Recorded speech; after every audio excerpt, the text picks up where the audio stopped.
Greetings, friends, and welcome to another episode of The Mistake Zone, your weekly dose of our lives and the mistakes within them. My name is Jaren Wade. Joining me, as always, one of my best friends in the whole wide world, Matt Alba. Hey, Matt. Yo. How are you doing? Yo, I'm doing good. Matt, that's great. We're here recording, peek behind the curtain, but we're recording on Canadian Thanksgiving. And Matt, normally I save this for the end of the episode, but I gotta say, one of the things I'm thankful for is one of my best friends in the whole wide world, Matt Alba. Oh, man. Thanks, Matt. Yo, thanks, man. Jared, I'm thankful for you too. What's up? But I feel bad that we're doing this without Raku. Hey, man, sometimes things happen, but let's be honest, man. I'm looking at our run of show right now, and I don't think he wants to take part in our gotcha, degeneracy. I see. I'm also thankful for our friend Rakush. Shout out to Rakush. Same. Who is probably enjoying some Thanksgiving festivities right now. But Matt, this past weekend, we got a new TV. One of those, frame TVs that if you put it on your energy mode, you can just run different pictures there. Oh, nice. It just looks like you have a picture or a painting hanging in your living space or wherever you want this TV to be. Is that like an active screen or is it like an e-ink type screen when it does that? I'm not sure, to be honest, but the reason why we bought this particular model or brand, I think this is the Hisense one, was because I know Samsung makes their own frame televisions, but if you want access to the pictures, the licensed paintings and everything, I think that costs a subscription where with the Hisense one, you can just connect your Google account and you just have access to a bunch of licensed pictures that you can have rotating or set. And I believe you can just pull from your own Google account to display there, as long as it's of high enough quality and resolution. Where Matt, I was thinking about it. We are in an age where we have frame televisions. Digital frames are a thing. They're a really good present. I've been known to give people digital frames for either holidays or birthday presents. And Matt, I got to thinking, how you can link these to your iCloud or your Google account. Matt, there's a non-0% chance that someone accidentally has put up freaky pictures on their frame TV and digital frame. 100%. Matt, given that it is Canadian Thanksgiving right now, there's a not 0% chance that it's happening this very day. I think that's a given. But one thing I was also thinking about when it came to the frames, and this will show how sick in the head I am, Matt Alba, where I thought, man, I have a lot of nice Fortnite backgrounds that I've unlocked through battle passes and various events. Oh, man. Why doesn't Epic partner with one of these frame television services or frame services and just let you connect your Epic account and just have it present all your different Fortnite backgrounds there on the rotation? I think that would add some, additional value to me and my Fortnite account with a bunch of different backdrops. Sharon, what's up? Is this just bringing back Screensavers, but it's now just for the TV instead of the computer? Pretty much. Man. I like me a good screensaver where I'm not necessarily running one on my PC, but back in the day, had some good Matt, what were some screensavers you remember rocking back in the day? Oh, man. Obviously, I think the first one that I think of is the maze. That, yes, classic. Maze. I definitely remember the space one. The space one was like really good. Pipes. Man. Matt, you just triggered something in my head, and I have a nostalgia tummy ache right now. Pipes was so good. Oh yeah, of course, the word that bounces around the screen. Yes. Oh man. Oh man. Good, Jaren, Matt. Mm-hmm. What's up? Did you like Bubbles? I don't know if you remember Bubbles.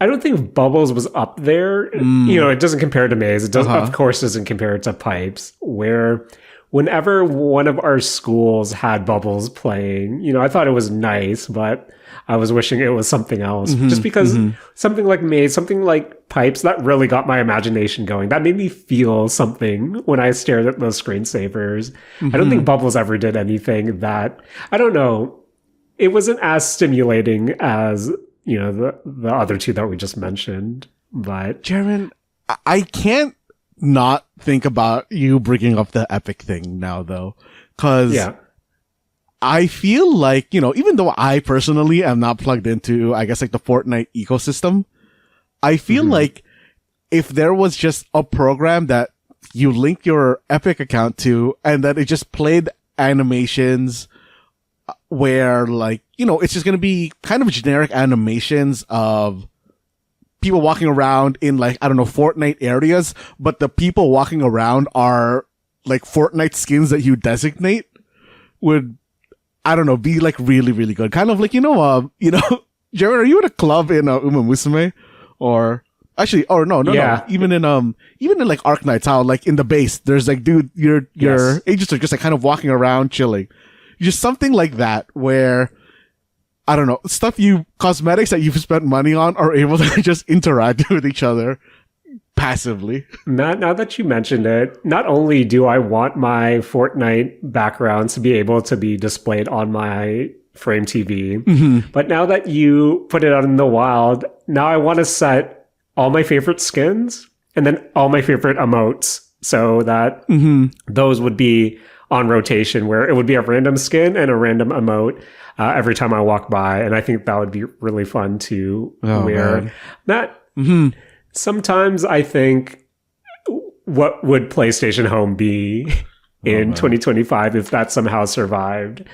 And I do like the idea of having a virtual base that you and your friend avatars can come through. And maybe that was the idea of what the metaverse was supposed to be. But I do like the idea of a Ume Musume club or an Arknights base and just have, designated friends visit you where, while we're still on the Fortnite train, I know one of the quality of life things that they did for Fortnite Festival recently was that, when you're playing by yourself, it was usually random skins that would be the instruments that you weren't playing.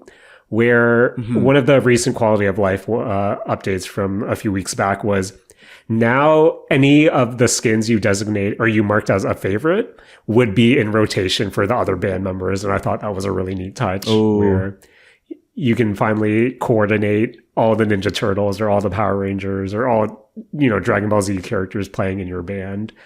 And I think that is something I want to see more of in games that have a bunch of skins, because Matt, if you have spent a lot of money on things, you want to get the most out of it. And I guess in the case of Fortnite, me seeing them in a band is one of those things. But Matt, speaking about, for some reason, when I think about PlayStation Home, I think about watching trailers in a plaza. But Matt, I watched trailers in a real movie theater because I went to the movies once again. Jaren, did you bring your Demon Slayer cup? Matt? So we went to the movies 2 times this week, and both times, I'm bringing that Demon Slayer cup, Matt. Matt, as long as Demon Slayer is still playing in a theater, I'm still going to bring that cup. Nice. Just because I feel like I paid $9 after taxes for it. It paid for itself with the amount of soda. Matt, I drank a disgusting amount of soda the other day. Oh, no. But that's neither here or there. Last Tuesday, we went to the recent re-release for the 4K re-release of Perfect Blue. I mentioned that to our friend Julian, who and we recorded an episode with him, and that's in the vault right now. So be on the lookout for that with my few minutes thoughts on Perfect Blue. But Matt, my partner, and I also saw this weekend 100 meters, which is a track and field, specifically a 100-meter track movie. And this follows, I think, Matt, when it comes to sports movies that have, a protagonist, but also a sub-protagonist, where have you noticed this with like a lot of sports adjacent animes where you might have your main protagonist, but you'll still have like a secondary protagonist where, I don't know, when it's presented in that way, do you think that takes away from the story, or because it might not really have that grand of a focus on your protagonist? Or do you think it's kind of needed, especially when you're trying to build like a rivalry, especially in a short runtime? Okay, so when you're saying like secondary protagonist, do you mean something that's more along the lines of somebody that's on their team that they're working with, or do you mean like a rival secondary protagonist? So 100 meters follows two boys, at least in the beginning of the movie, Tagashi and Komiya, as grade schoolers. And, Tagashi is this really gifted runner, and Komiya is this, more timid boy who just loves running but isn't bad at it, or isn't good at it. He's actually pretty bad at it. So the beginning, I guess the first part of the movie follows Tagashi and Komiya just training up, being each other's, friends, supporting each other, encouraging each other. And then, of course, you have to do your friendly race to kind of set everything up. And after that first part, it specifically follows Tagashi when he gets to high school. And then part 3, like the third part, loosely follows Komiya. And then part 4 follows Tagashi 10 years later, again, when they're, I guess, in their mid-20s at this point. So the movie itself follows all these different time periods, but we do see the growth between Tagashi mainly, but also Komiya and then some other runners towards the end as well, where there are a lot of different characters, but it mainly focuses on Tagashi. But I think when you have that many characters, not only is it kind of hard to keep track of who everyone is, but at the same time, even though you're trying to present all these different characters as well, they all don't get that much more development. So I guess when it does come to a sport anime in that regard, I guess to better frame this question, how much do you want it to focus specifically on one character versus all the different supporting characters as well? I think personally, when I'm watching a sports anime, I prefer the singular protagonist focus, where and like everybody else is more so like secondary characters type thing. But I think it's very common for both types to be there. But I don't know. I feel like you can get more into the gritty kind of parts of it when you're only looking at one character without maybe repeating storylines or stuff like that. I mean, Jaren, I think I think this is a really good time to watch the Uma Musume animes and movies. Fair. I've been getting a lot of, I guess, ads for the what was it, the Onigiri one, or the what was it, the Gray? Oh, anime? Cinderella Gray. What's it called? New season. Yeah, Cinderella Gray. New season. This is anime season. So I've been getting a lot of that. And Matt, to be honest, 100 meters definitely put me in the mood to watch our Ume Musume girls run as well. Oh man, where kind of the reason why I bring up the multiple, or Tagashi as your protagonist and then the sub-protagonist in Komiya, is that I feel like Tagashi does get a lot more development, and it runs the gauntlet, no pun intended, all the different sports tropes about, having a young rival, losing touch with them, going to another stage of your life and re-meeting people from your past and forging new friendships, forging new ways to train. And of course, Matt, dealing with the potential career-ending injury. You run the risk of, long-term damage versus temporary glory right now?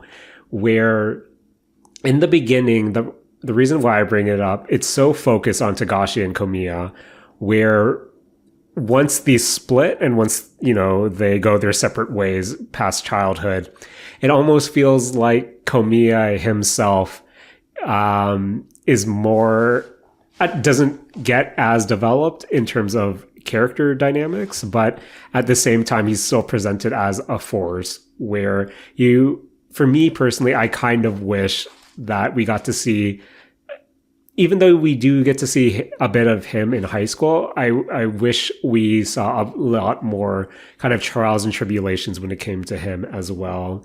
Just because with Togashi, specifically that moment when he does face that, that choice of, do I continue running or do I go and kind of move on from this part of my life because of this injury?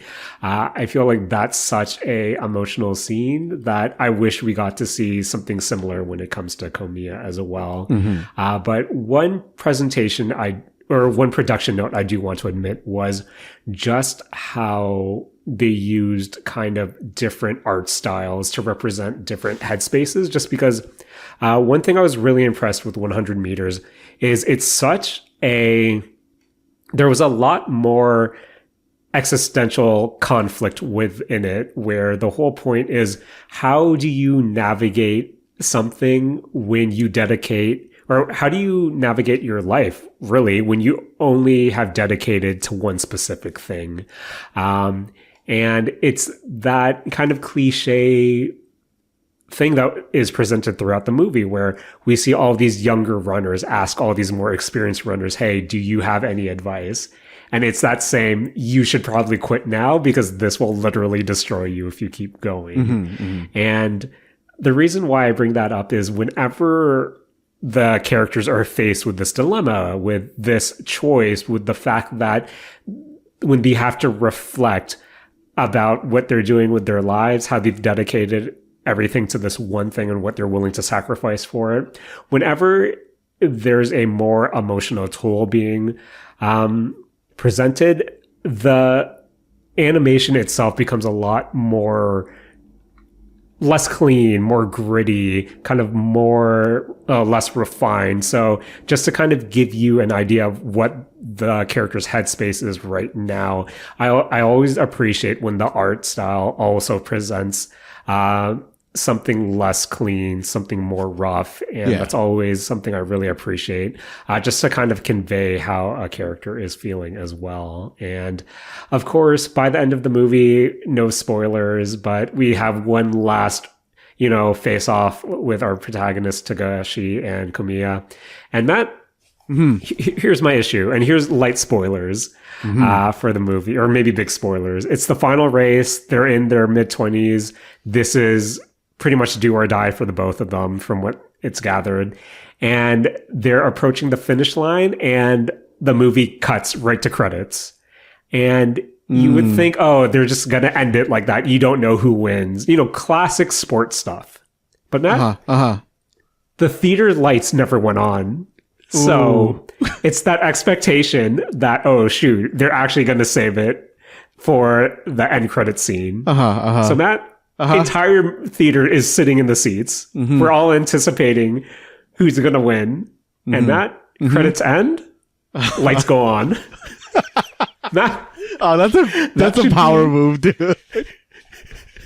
That should be a crime. Oh, man. Just the collective groan from the audience. Because Matt, I'll admit, the whole time I'm like Googling frantically, wait, does 100 meters have a end credit scene? And for, I think, a smaller anime movie release, Matt couldn't find anything about it. The answer is no. 100 meters does not have an end credit scene, but I don't know. It's overall, it's a really solid sports track movie. I don't know. I just really like a sports story that especially leans more into that existential telling of what the character dilemma of I've committed so much to this one thing. How do I navigate from here? So if you're just looking for a solid, I believe it's around 1 hour 30. It's just a good time, especially if this is a genre for you. So I do recommend 100 meters, especially if you have a Demon Slayer cup that you're bringing in to use in a Coke freestyle machine. This guy. Not a lot of soda, but a lot of anime as well. But Matt, now that we're still in kind of the sports realm, I also have to mention the first season of Skate, the new EA game. You know, I've talked about it quite a few times here on the Mistake Zone, but this was their first season, and that is accompanied by its first battle pass. And Matt, say what you will about this game still being in early access and already starting on the battle pass train. The only positive I want to say right now is the fact that I do like how their battle pass is structured, where you don't have to do everything in the one season, which I believe lasts 2 months, where the way their battle passes are structured is that the current battle pass will carry over to the next battle pass. So in theory, you can still complete this battle pass 1 during season 2, but you have until the end of season 2 to finish it. And then likewise, with season 2 battles pass, you have until the end of season 3 to finish it as well. So I think it's not as good as if you just buy the battle pass and you can unlock it or finish it at your own pace. But I think it's there's a bit of compromise there that I sort of appreciate. But Matt, when I think about the battle pass itself, I think this is honestly one of the worst battle passes I've seen in a battle pass game. And Matt, you know me, I'm a sucker. I've admitted that quite a lot before, where I was on board to potentially buy the season 1 battle pass for Skate. But 2 things. One, it doesn't do the thing where you're awarded enough premium currency to buy the next pass. So already, that's a huge red flag for me. But 2, I think these are some of the worst cosmetics, where when I think about, what Skate is, or at least the first 3 Skate games, part of skating culture, for better or for worse, is the fact that there are a lot of different skate brands that everyone, wants to be a part of. It's that notion, that dream of, hey, one day I'll be sponsored by my favorite skate brand. So I want to ride my favorite skate brand. I want to rock gear for my favorite skate brand. And even though they touted that new brands would be coming to the first season of Skate, those are only available in the paid store, where this season's pass is just filled with a bunch of, generic clothing. And I think the last thing you unlock is some mascot outfit for some eagle. But at the same time, there doesn't seem to be any cohesive theme to it. Maybe you can argue that it might be 90s inspired, but I think everything from the skate decks to the clothing items, the fact that there's a lot of different stickers, it's not a compelling battle pass, Matt. And once it fully launched, I scrolled through. I thought there's literally nothing here that appeals to me. And the fact that the big update saw a lot of timed events that are more to the wacky side of Skate. We have big mega ramps and then big loop-de-loops and stuff like that, where it's playing off the fact that Skate 3 was embraced by streaming culture. So they're really pushing towards more over-the-top trick aspects. And as someone who likes that more grounded skate experience, I don't know, it's hard. Every day, Matt, I'll log in, I'll do a few challenges and then log out just because I think Skate 2025 is not for me. And it's a bummer because I told you guys a few weeks ago the gameplay is really great, but I think as a package, there isn't really much there for me. And I think my biggest fear is, I don't wish this upon any game, but the fact that this is a live service game, it exists in the back of my mind. How much legs does this game actually have? And if EA ever decides to pull the plug, I doubt they're going to offer an offline version for you just to download because I have Skate 3 on my Xbox. That's something I go back to every now and then, just if I want a quick, 15-minute session, skate around, bust out my favorite tricks. And with Skate 2025, I hope there's an avenue for an offline version if worst ever comes to worst. But I don't know, man. Not having really high hopes for the season of Skate. I don't know. I thought this would be one of those games that I could just go in on the daily, do a bunch of stuff, and then log out. But without a compelling reason to do it, it exists in the same place as Skate 3 now with Skater XL with Session of, hey, I kind of just want to do a bunch of tail slides, a bunch of 360 flips, and then I'll turn off. Where as a live service game, I don't think it's been, I think, close to 2 months now. I don't think it's that, and that makes me really sad just because I was so excited for this to come back.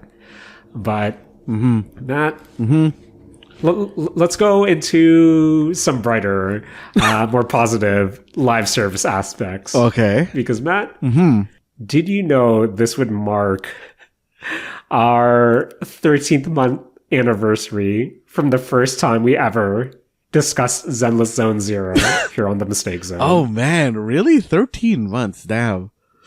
Ooh. Yes, because Matt, I'm looking at our blog right now, and I think the very first Zenless Zone Zero show tag that we had was made on September 14th when I discussed Rolling Jade or Jane, hopefully. Oh man, I think it's been a minute since we last checked into our proxy friends in the world of New Eridu. But we had quite a beefy chapter in 2.2 recently, which just concluded last night.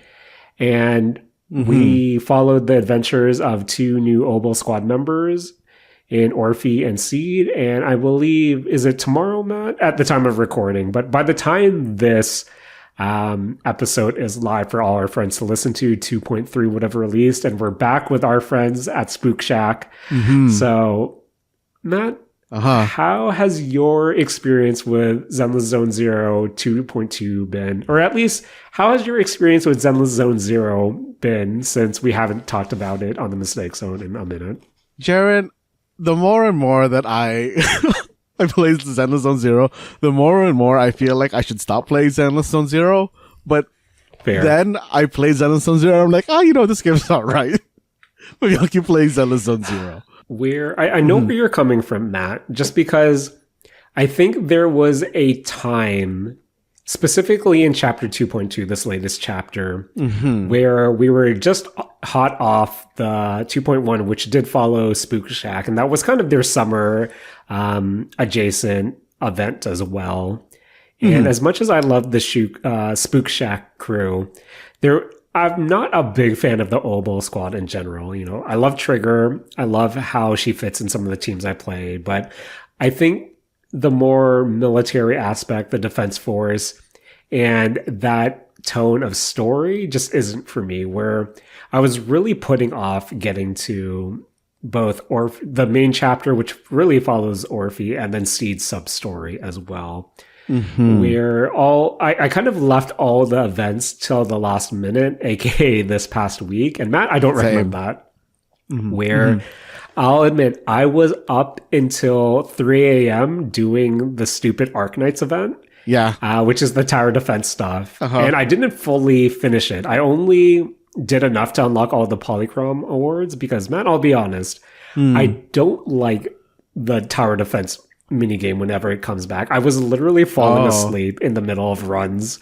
And that's how, by the time I finished my last mission that gave me the premium currency, I'm like, I'm done ski. I like the tower defense mission this time around. I wasn't a fan personally, but to be honest, I was really pleasantly surprised by the main chapter and even the Seed storyline, where, as I said before, I'm not really a fan of this squad, not necessarily a fan of these characters, but I think there was some really good, not only character development, but also just some plot points that really got me reinvested in the story. But enough of my ranting, Matt. Let's start things off. What did you think about the latest main chapter of Zenless Zone Zero?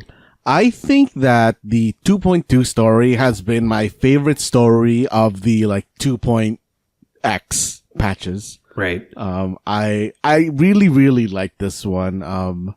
But I do kind of agree with you in that the Oval Squad wasn't really the strongest part of it. I think everything else around it was pretty good. Or Jaren, I think I just really like Isolde as a character. Yeah, I do like Isolde. I forget how to pronounce her name. When we were first introduced to her in 2.1, briefly with the Spook Shack crew, I really loved her design. And, she gave that Big Sister vibes. And you know me, Matt. I do love me a good Big Sister character in a game, where I was really hoping to see her playable one day. But 2.2 story, let's face it, she ended up being one of the overseers for the cultists. And in turn, she became a new, really in-game boss, both her cultist form and then her normal form as well. I believe both variants will appear in Deadly Assault and Defense. But yeah, I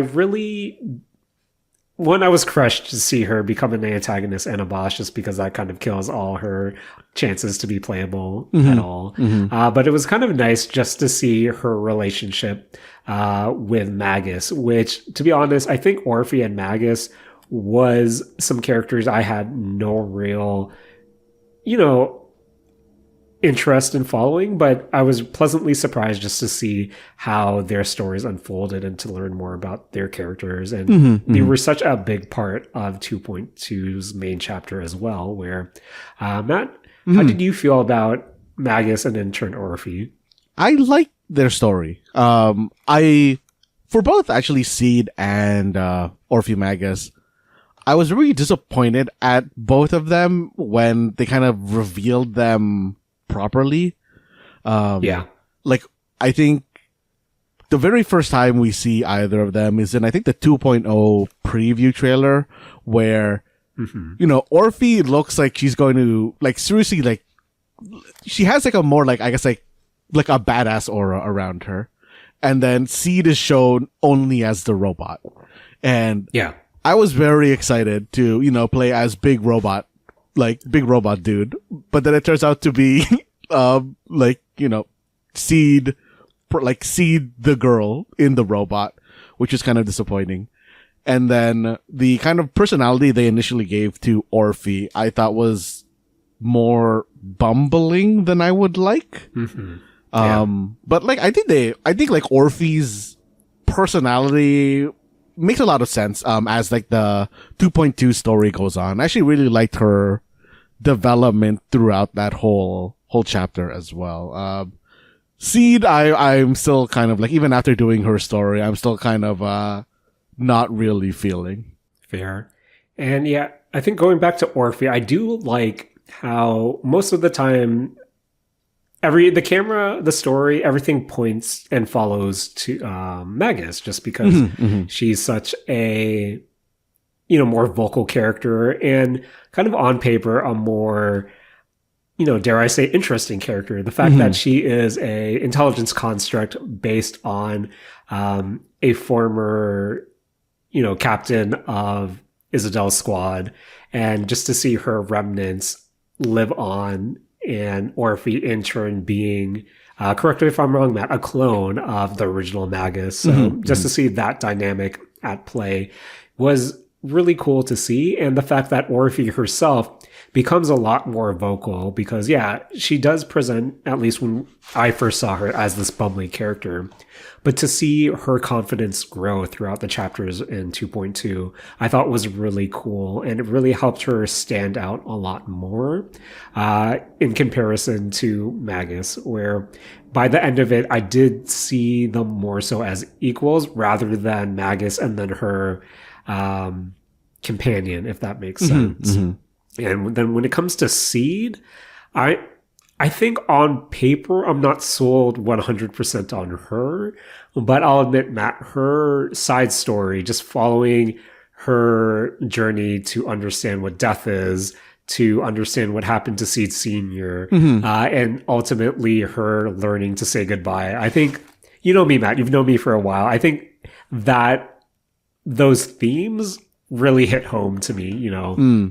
That concept of understanding death, of being able to let go. I'm always a sucker for those stories. And I think for the most part, Seed's side story is able to really explore these themes really well. I think the final exchange between her and Seed Sr. really did bring tears to my... I was bubbling at like 2 a.m. that hour. But at the same time, by the end of it, I'm still not completely sold on Seed, where I don't know, there's like this arrogance to her that I don't really like, but it's also I understand where the ignorance comes from, just because, you know, she's this, from the Calamity, she's one of the survivors, and she might not have the social skills to really comprehend what's going around her or going on around her. And I understand that, but I don't know. I feel like it's just the way she's presented isn't my cup of tea. But what did you think of kind of the reveal towards the end that Seed is from the same, I guess, academy that Belle and Wise are from? And what story implications do you hope come from that reveal? Jaren, I kind of didn't like that reveal.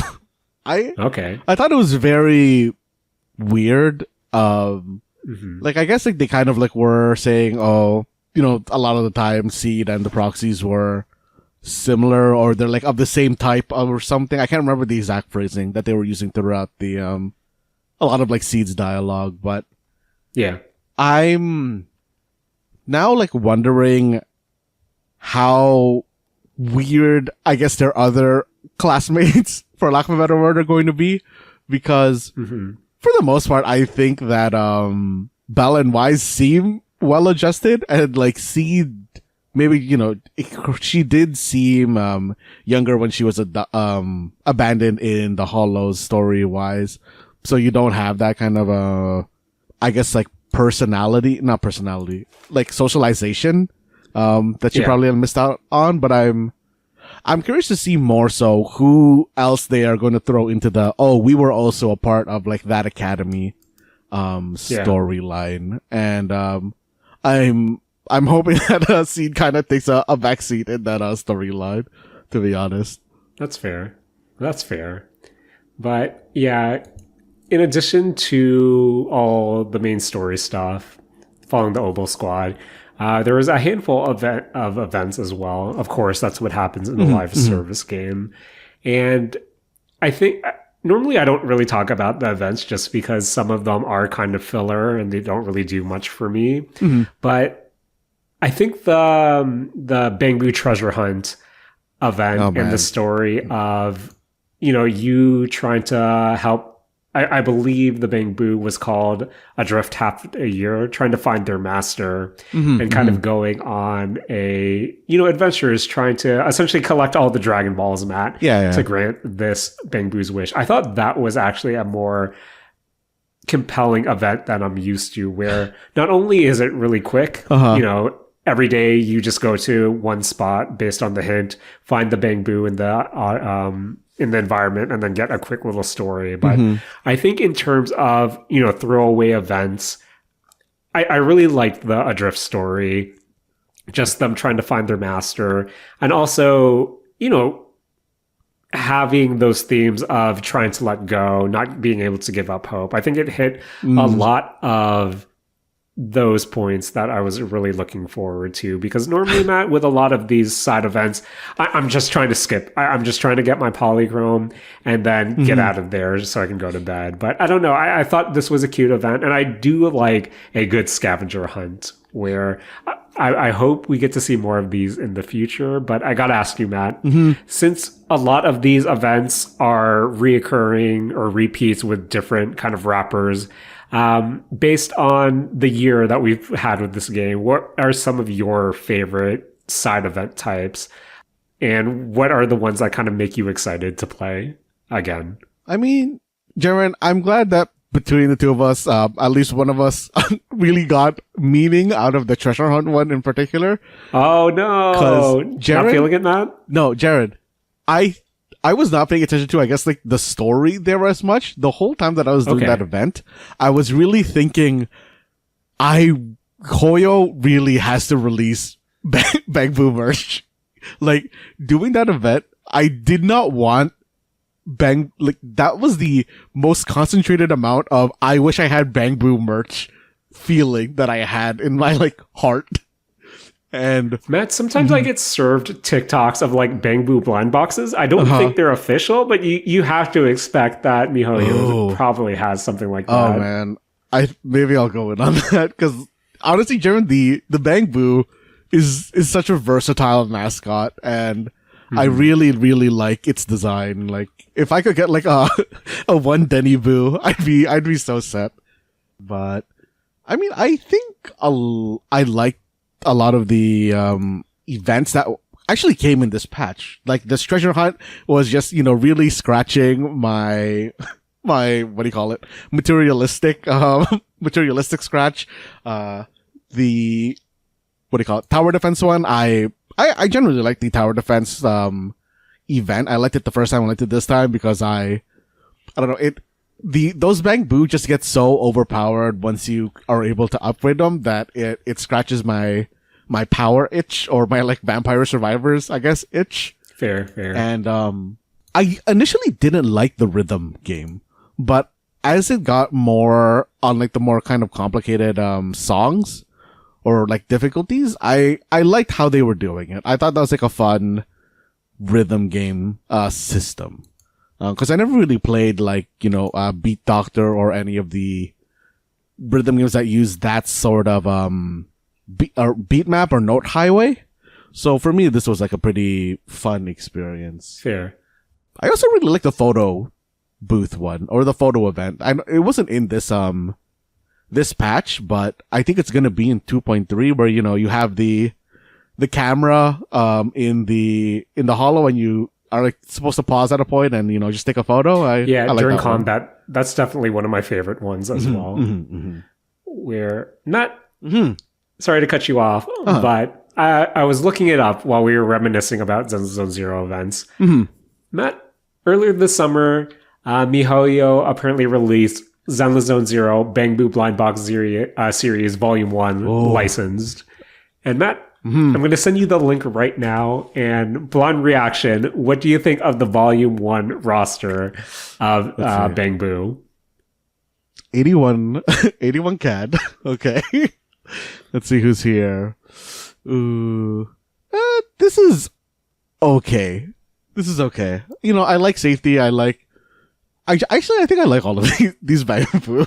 Except for, what's his name? Red Mochas, or whatever his name is? Yeah. The outer rim I think one, that's the only one. Yeah, of the set that I don't really like.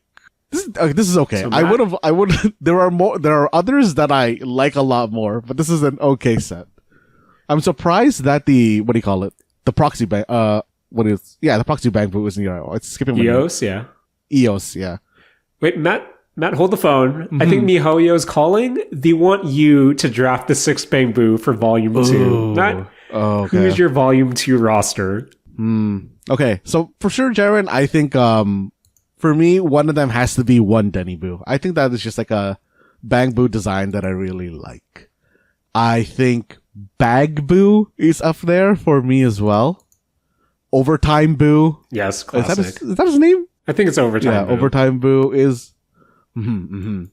Oh, who else is good? Who else do I guess EOS. EOS should have been in Volume 1, I think. It's wild that EOS wasn't there. Yeah. Ooh, I like Avocado Boo. Avocado Boo is like a good ad. And I feel like just because of how much I've used them, and it was like my first 60, I think Bang Volver is my That would 6. be good. I do like Bang Volver is also my first 60 as well. Where not no love for Shark Boo or Miss Esme. I was thinking Miss Esme. I never used Shark Boo, so I never really got attached to Shark Boo. But I definitely think that in terms of popularity, Shark Boo should probably be there. Like, if anything, I think it should be like, that initial set of elemental Bang Boo, like Shark Boo, Rocket Boo, Plug Boo. Who else was there? Who was the ethereal one? Rezona Boo, I think was its name? I think so. But like that set, I feel like should definitely, be one of the sets. But man, Overtime Boo, I think is what I really want. Get one Denny Boo, or is what I really want. So good.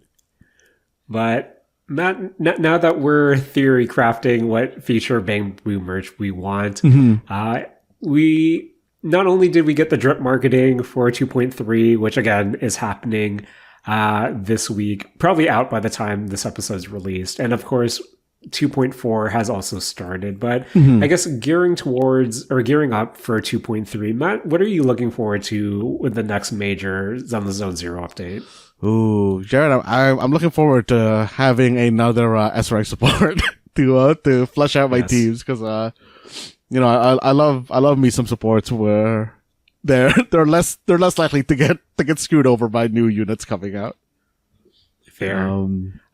So again, this upcoming, with Zenless Zone Zero 2.3, once again we're being joined by our friends at Spook Shack. The two S-rank agents will be Lucia and Yidhari, with our boy Monado also coming as well. Where Matt, you said you're going in for Lucia, but do Yidhari and Minato do anything for you?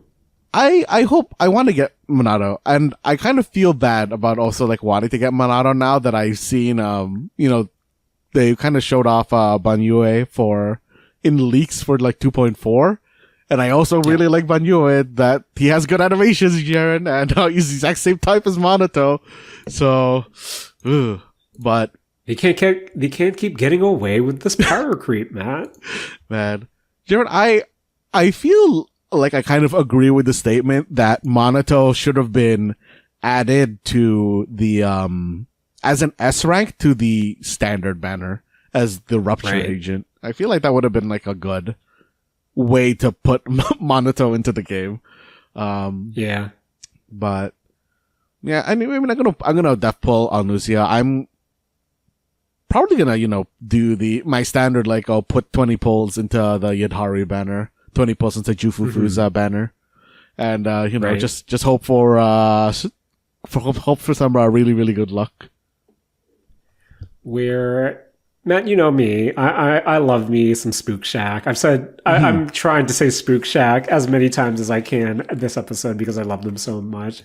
So I'll be probably going in for both of them as well. But yeah, kind of as you mentioned, the drip marketing for 2.4 is also coming out, plus the animations. And Matt, I think Banyue, or however you pronounce his name, I think his animations are doing everything for me, just because I like me a good hard-hitting close quarters combat character, where I still regret not pulling Lighter during his initial run and his rerun, because I do like Lighter's animation, but with Banyue, or Matt, how do you say his name? I've been saying Banyue. Does he have a parry? Because, oh my god, I really like his animation. I think he has a parry. Like that, he has that thing where he kind of turns into like a rock, or he looks like he got rusted or something. Yeah. And he gets hit, and it looks like he parries afterwards. And Jaren, he summons like 2 big rock walls for some reason. That looks really cool. Oh, man. Yeah, it's doing his... I really do like his character design, but those animations in particular, I do recommend everyone to check it out, especially if you are looking for something that is more close combat, hand to hand. And again, I was hoping that we would get a character like this sooner rather than later. So I think I'm back to saving for him moving forward as well. But I mean, Jen, I think I'm also going to throw in, I kind of want Dylan, but I don't know when I would use her, is my issue. Fair. What's her weapon? And this is the other 2.4 character, correct? Yeah, I think it's just like, I don't know what it would be called. It's like a big chakram. It's like the hula hoop type weapon that the what's her face had in Soul Calibur. Yeah, and Tira, right? She also has a phone on her butt, which is a good goof. Fair. But I guess going back to 2.3, I'm not sure if you looked into anything story-wise, but based on where we're currently at in terms of the main story after 2.2, are there any hopes you specifically have for the main chapter, or do you think that since this is kind of Spook Shack adjacent, we might not get that heavy lore drops in comparison? Just because I think for 2.1, there wasn't really anything crazy that was revealed from what I remembered, but who knows? Yeah, I kind of feel like there won't be any huge reveals here again. I feel like from what I've seen, it seems like it's going to be a story that's focusing a lot around Hidari and her, I don't know, like being trapped in a hollow or something. And maybe I feel like this is going to like set up the breadcrumb that really gets like 2.4 going. Or like, I don't know, they get more information about the Proxies teacher or something. And that really, kicks off 2.4. And I was kind of thinking, again, we were introduced to Zhao during 2.2 and a new faction in, I believe it was Krampus Compliance Authority. Matt, realistically, do you think we'll ever get more members to Cunning Hairs, Belobog, Victoria, the Criminal Investigation Squad, and also Sons of Kaladin? I think that it's possible. Jaren, like going more into leaks that have been coming out,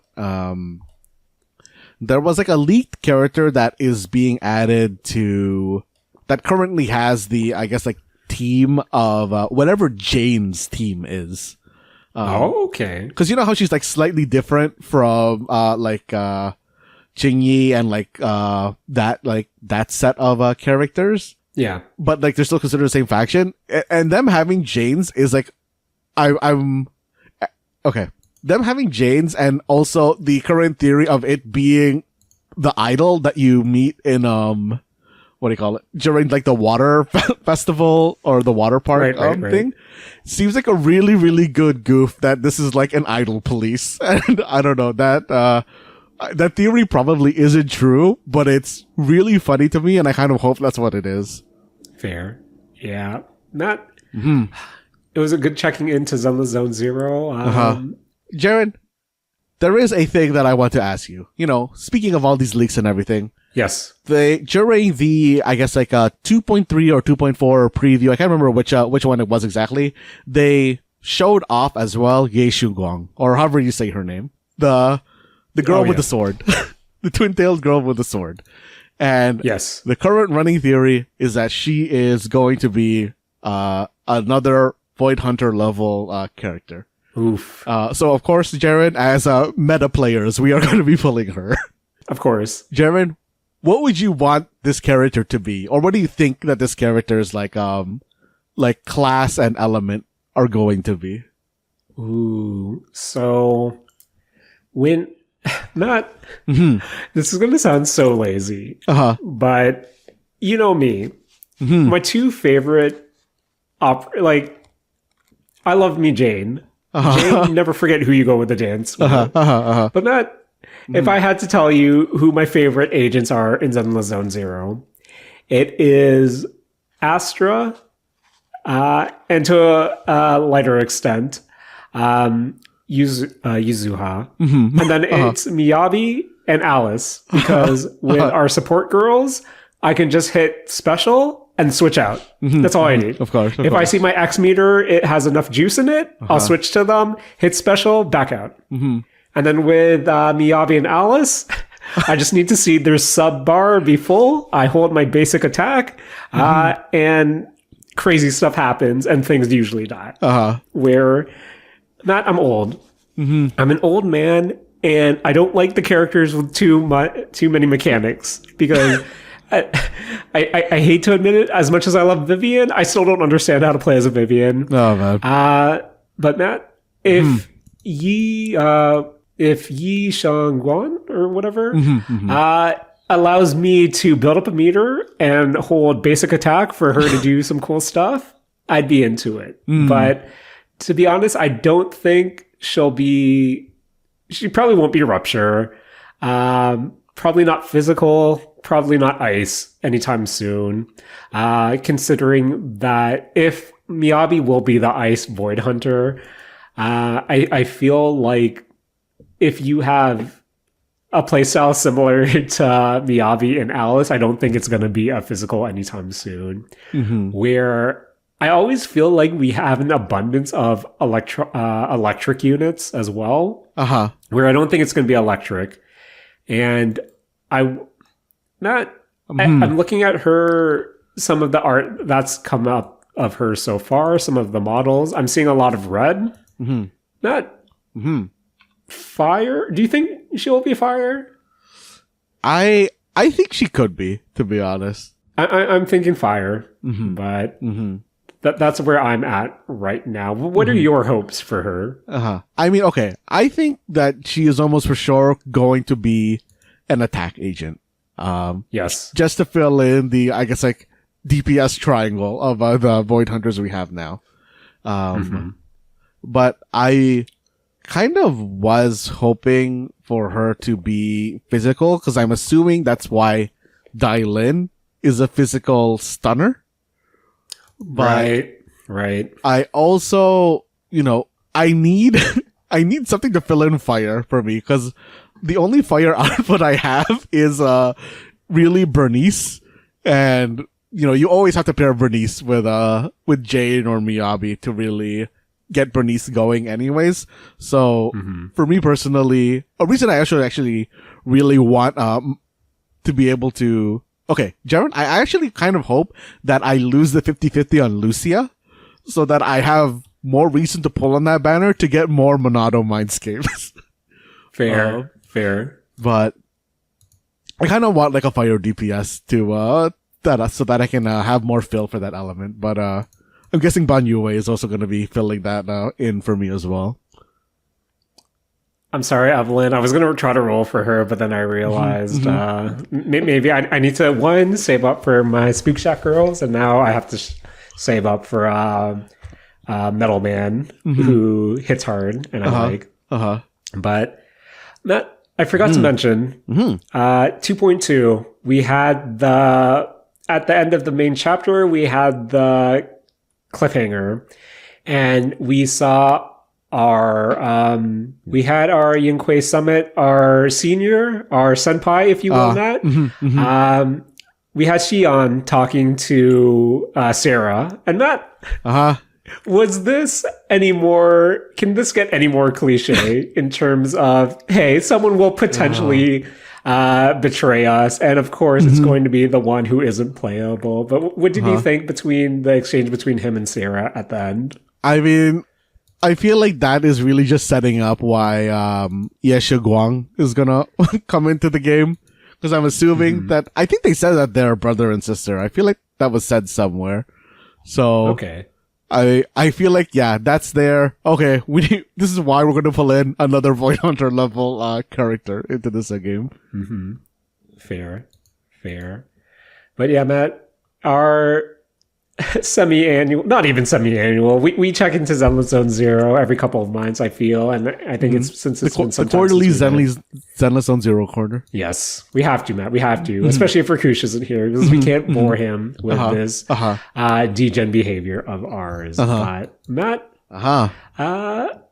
I went to the movies. I played some Zenless Zone Zero. But what have you been also up to this week? Jaren, I have been continuing from last week my whole in looking up custom keyboard stuff. Matt, did you go in? Did you Jaren, buy anything? I ended up dropping. I ended up dropping like almost like $200 on just a keyboard stuff. Matt. All right. What did you do, Matt? What did you do? But I mean, it was a kind of like a basic full size keyboard. I went with some Gateron Oil Kings because I heard those are like very good out of the box heavy linear switches, and I got honestly kind of a basic set of keycaps, but I got a whole bunch of like special keycaps. I mentioned the Gundam one. I got a Bangbu one. I got the NES Spacebar, which I think I mentioned last week. But Jaren, there are 2 keycap sets that I have been looking at that I want to pull the trigger on, but I know I shouldn't pull the trigger on because Matt, what are they? Jaren, these are purely luxury keycaps. As a keycap set, these are both over $150. Ooh. Just keycaps. And they are a set of like wooden teak keycaps and another set of like ceramic keycaps.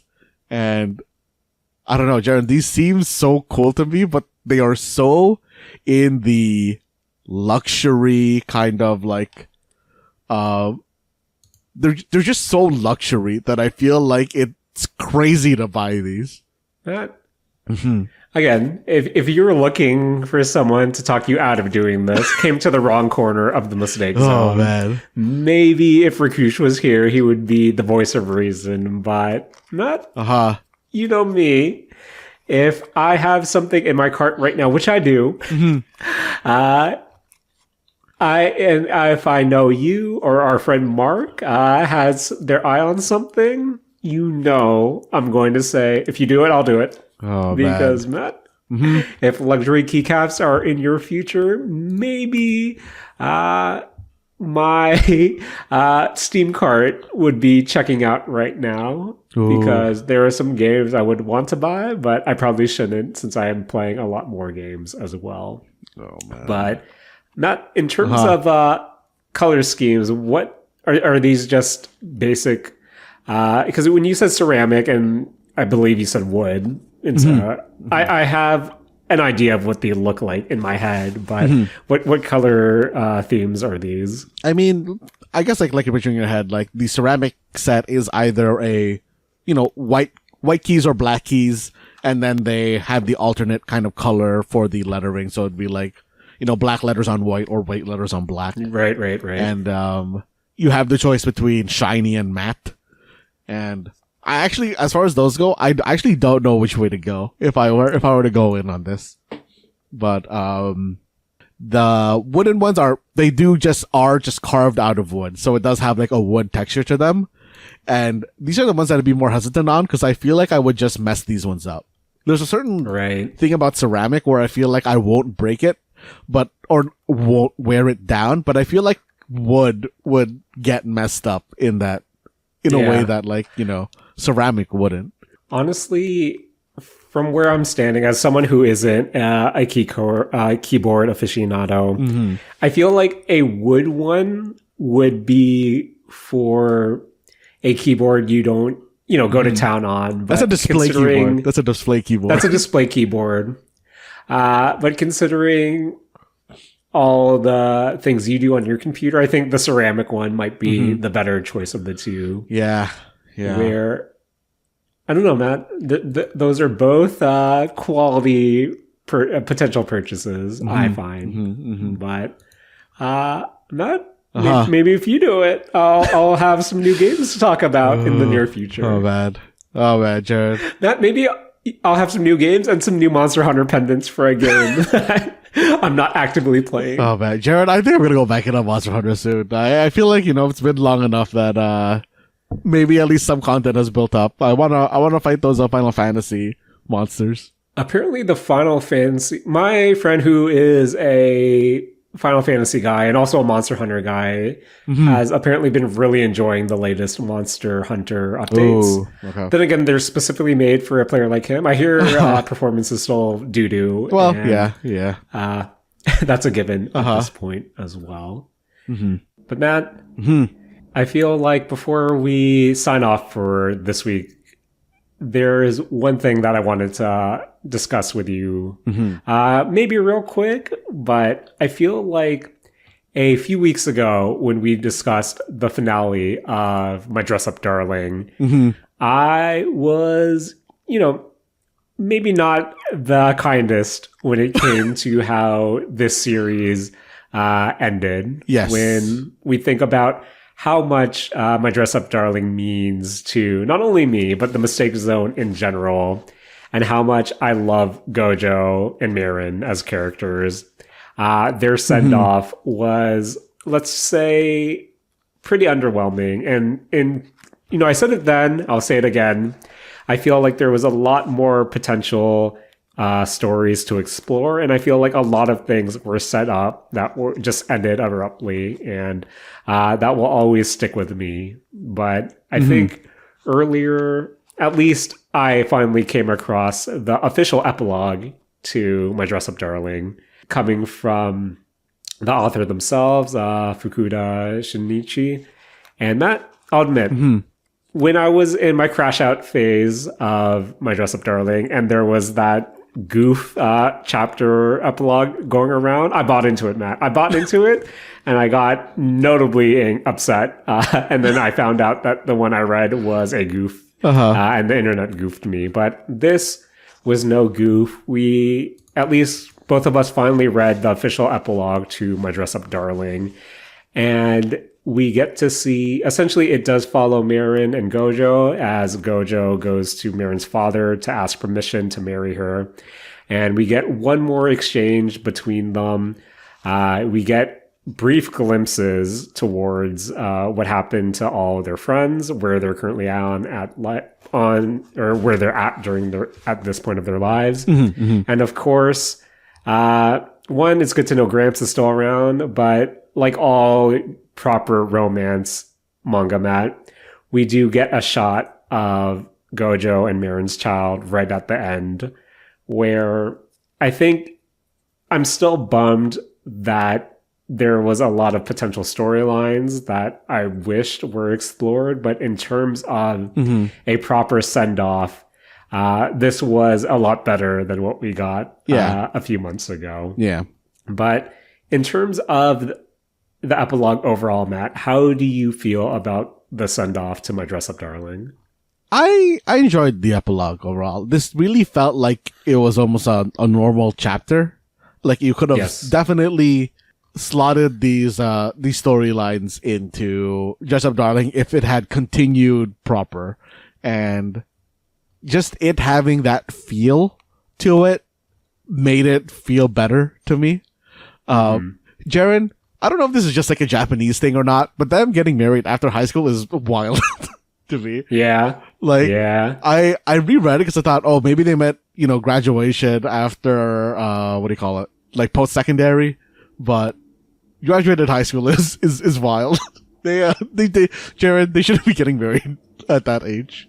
Yeah, but I feel like, again, it might be a cultural thing, but a lot of romance manga, at least that come to mind, specifics, maybe not, but I do recall a lot of marriage happening right after high school, or at least within the general time. And I know they kind of do address that during the chapter itself when Gojo was talking to Mirin's dad, how, these still want to establish themselves, but, they're just putting it out there. Hey, this is the plan. We do want to get married at some point, but we also want to be able to support each other.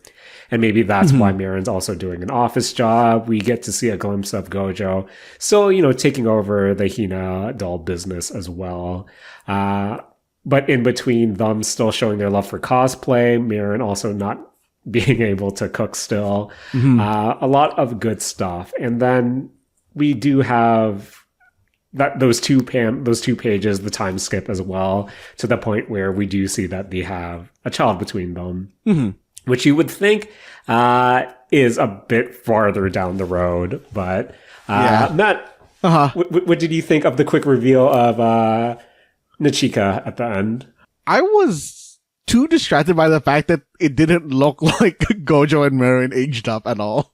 Yeah, well, I thought, you know what was weird, Matt? When I think back to the proper chapter 115, especially towards the end when they're having dinner with Gojo's grandfather and Marin's dad, I thought Marin looked a bit older than how she kind of does look throughout this chapter in particular, the epilogue. Yeah.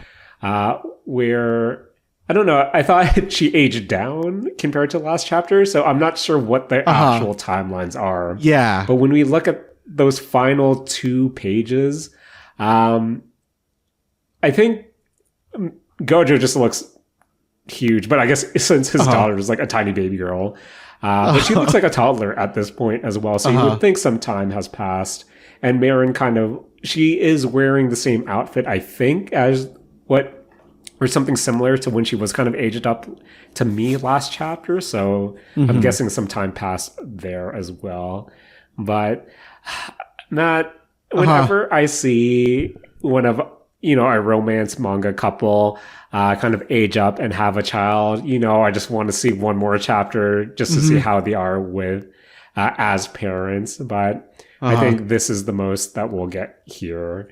But yeah, I thought it was a fitting epilogue. It's still one of those what could have been moments, but to see them get a proper farewell and to kind of know that, they're still in it for the love of the cosplay game. They're happily married. They have a child. I think that's the most you can ask for in terms of tying a bow on a story that could have told a lot more, but at least we're able to see a proper send-off to some degree. But how did you feel one last time, Matt, about My Dress-Up Darling? I feel like the epilogue chapter should have been like chapter 115. It should have been. I don't think 115 should have been there, Jerry. Yeah. All things considered, where 115 would be the proper chapter, or the epilogue would be the proper chapter here for me if I had to be. But yeah, Matt, I'm actually like rereading 115 right now, and we do have like the wedding photos between the two, and then Marin does look a lot. I don't know, Matt. The timeline's a lot weird. Yeah, the timeline got really weird. The timeline got weird. Okay, Jaren, I know that this is usually not a thing that happens for anime series these days, but I really, really hope that they decide to implement like quote unquote like filler in the anime where they actually just do fill in everything between I guess like I want to say like 110 and 115 proper. Or just fully rewrite it so you have an alternate storyline. Like if you're gonna do an alternate storyline, the anime is the place to do it.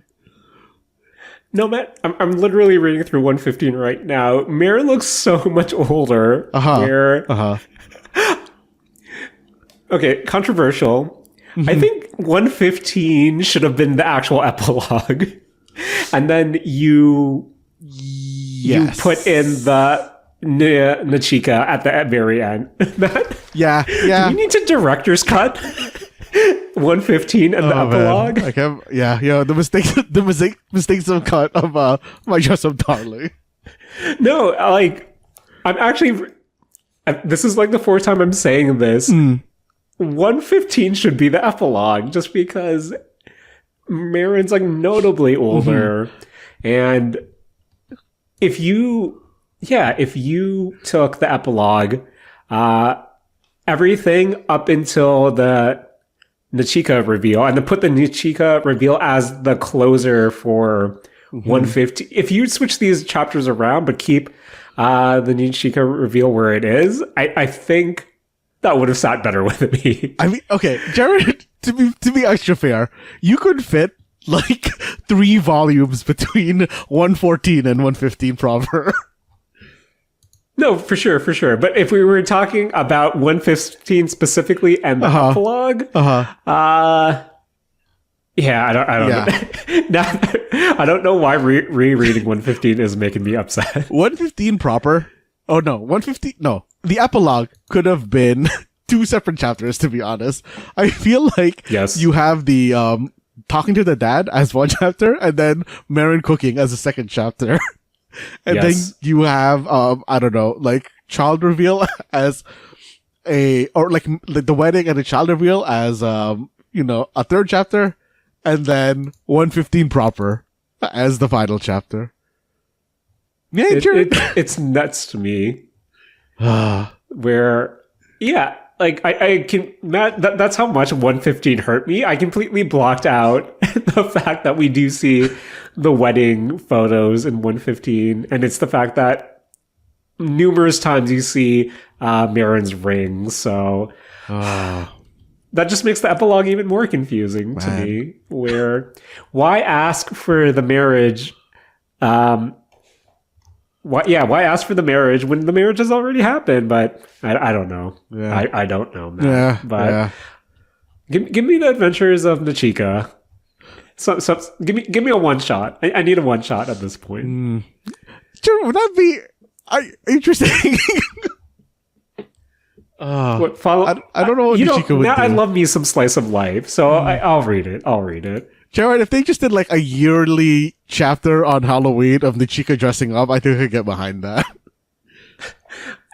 Yeah, I would read that. Like them trying to get costumes ready. I do that. Oh god. But that the fact that I'm really sad now. I love my dress up darling, and I feel like the last 3 times we've talked about it here on the Mistake Zone proper, I've just had these mixed feelings. But I'll still continue to collect all the volumes so I can line them in my library shelf. But I might be down, but there's one thing that would cheer me up right now, and that's the weekly Don't Match Me challenge. And that, I believe you're up to that this week. Yes, I am, Jaren. For you listeners who don't know what this is, the Don't Match Me challenge is something that we do every week. And if you want to know how to play, the rules are that I, the question asker, I'm going to ask you, the listener, along with my co-host Jaren, 5 questions, and I'm going to give 5 answers. The goal for the player is for you to not match my answer. And you know, if that sounds too easy for you, you can simultaneously try to not match Jaren's answer as well. And remember, this is a podcast, so if you need some time to think, just hit that pause button, Google an answer, and then start us back up again, because we're always going to be on the other side of that play button.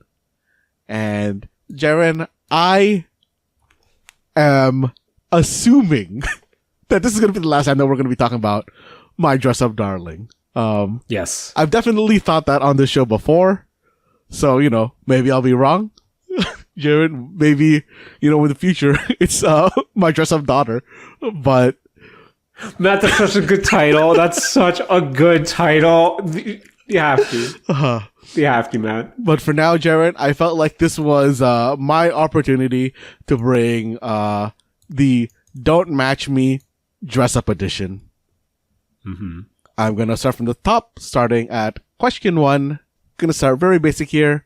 We dressing up, so you need to go somewhere to get some clothes. Just want you to name a clothing store. Ooh. Going in 3, 2, 1. Jaren, I'm showing my wee brutes here. I'm just going to go with our boy, Uniqlo. Oh, good answer, Matt. Good answer. Jaren, where are you shopping?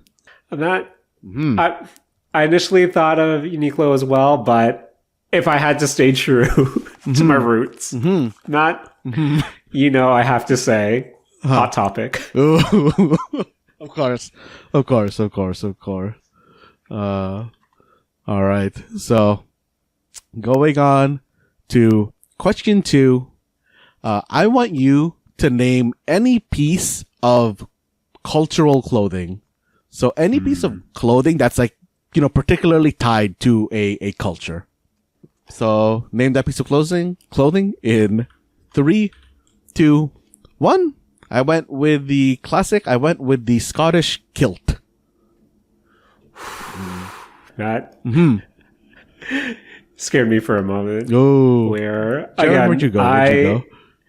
I initially thought kilt as well, but pivoted last minute because I went with the trusted turban.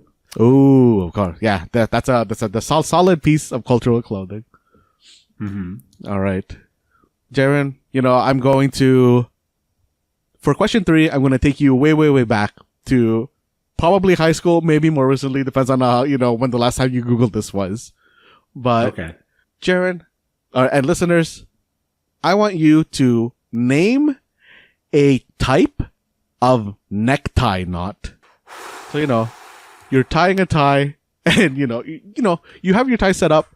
You go on the internet to see how do I tie a tie, and they're gonna show you a whole bunch of knots. I want you to name any one of those necktie knots. So name that knot in 3, 2, 1. I'm going with the only one I ever learned how to tie. I'm going with the half Windsor. Jaren? I need to ask the ref for this one. Because Matt, is the half Windsor different than the Windsor knot? Ooh, it is different. There is one more loop in a standard full Windsor knot. Okay, because Matt, chances are whenever I typed how to tie a tie, like I just did, because Matt, I don't know how to tie a tie. And whenever I typed that into YouTube, because that's how I learned back when I needed to. And the first results, which were uploaded, 7 years ago, 11 years ago, they're all Windsor ties for me. So I think that's what my algo gives me based on my tie history from back in the day. So I'm going with the Windsor knot. Nice. All right. But Matt, I'm looking at a list of other knots, and some of these names, Matt, oof. Yeah, some knots go hard, Jaren. That 4 in the hand knot sounds pretty good. That's a unique name. Trinity knot also sounds pretty good. But yeah, cafe knot. I might need to look into what a cafe knot is. Jaren, I some of these knots even look wild where they have I don't know, it's like a spiral in the tie, and it looks like crazy. It's nuts to me, Matt. That's nuts to me. Atlantic knot? Crazy. Okay. All right. Going on to question 4. When you're wearing your clothes, sometimes you feel that itch at the back of your neck, and it's, the tag for your shirt. Oh no. I've been there. I want you to name a material used to make shirts. So any type of material that is used to make shirts. Oh. So to be fair, kind of material or fabric, correct? Yeah, any material or fabric that is used in making shirts. The shirt doesn't have to be fully made from it. It can be partially made from it. Because, there's a lot of mixed materials when they're going to shirts these days. Fair. Okay, so, any type of material that can be used for shirt creation or shirt making. Name that material in 3, 2, 1. Jaren, I told you I rented a suit recently, and they provided a fancy dress shirt, and that dress shirt had spandex in it, and I didn't realize how nice and stretchy it makes dress shirts feel, and it feels really good. That I think all the dress shirts I'm gonna buy now are gonna be partially spandex. Damn, I didn't know that was a thing. Wow. Jaren, what are you rocking in your shirt materials? I went with linen because, of course, have a bunch of linen shirts for the summer, and I had to put those away because it's big cold right now. We're getting there. Oh man, Jaren, I was thinking about doing an autumn Don't Match Me, but I couldn't think of enough different questions for it. Fair. But going on to the last question 5. I want you to name any type of clothing fastener. So anything that, you can use to stick, attach, tie clothing together. It can be shirts, pants, shoes, hats, like anything that you can use to fasten a piece of clothing. So name that fastener in 3, 2, 1. I'm going with my tried and true. I'm going with my boy Velcro.